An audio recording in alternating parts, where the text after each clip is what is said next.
गुज़श्ता चंद माह से बहुत सारे स्टूडेंट्स हमसे रब्ता करते हैं कि उन्होंने अप्लाई किया किसी कंसल्टेंट के थ्रू, किसी मेंटोर, किसी गाइड, किसी सीनियर से पूछने के बाद उन्होंने अपना वीज़ा फॉर्म जो है वो फिल किया और फिर वीज़े के लिए अप्लाई किया, स्टूडेंट वीज़े के लिए। तो उसमें बहुत सारे स्टूडेंट्स को ये प्रॉब्लम आता है कि उनकी मुख्तलिफ वजूहात की बिना पे उनका वीज़ा जो है वो रिजेक्ट हो जाता है। जब एक दफ़ा आपका वीज़ा रिजेक्ट हो जाए और फर्स्ट अटैम्प्ट पे रिजेक्ट हो जाए तो ये एक बहुत बड़ा सेटबैक है, क्योंकि ये चीज़ें आपके रिकॉर्ड का हिस्सा बन जाती हैं। जब भी आप किसी भी मुल्क के लिए और बाद में फ्यूचर में कहीं पे भी आप तैयारी करेंगे बाहर जाने के लिए, तो आपको ये लाजमन मेंशन करना पड़ेगा कि आपका वीज़ा फलां कंट्री का रिजेक्ट हो चुका है।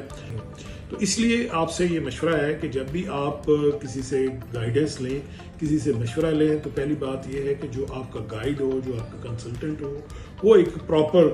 क्वालिफाइड हो, उसकी अपनी एजुकेशन हो, वो एजुकेशन को समझता हो और एक अच्छे तरीके से आपकी तैयारी करवा सके। गुज़श्ता सालों का तजर्बा है और हम ये देख रहे हैं कि हमारे स्टूडेंट्स की बहुत बड़ी तादाद जो है वो इसीलिए उनका वीज़ा लग जाता है, इसलिए उनको कामयाबी हो जाती है कि उनका केस जो है वो प्रॉपर बना हुआ होता है, SOP उसमें प्रॉपर होते हैं और आपसे जो सवाल पूछे जाते हैं वो स्टूडेंट को हम तैयारी करवाते हैं उसके मुताबिक, और इसलिए उनका वीज़े की रिजेक्शन रेशियो जो है वो बहुत कम है और मैक्सिमम स्टूडेंट जो हमारे जाते हैं वो इंशाल्लाह वो कामयाब हो जाते हैं।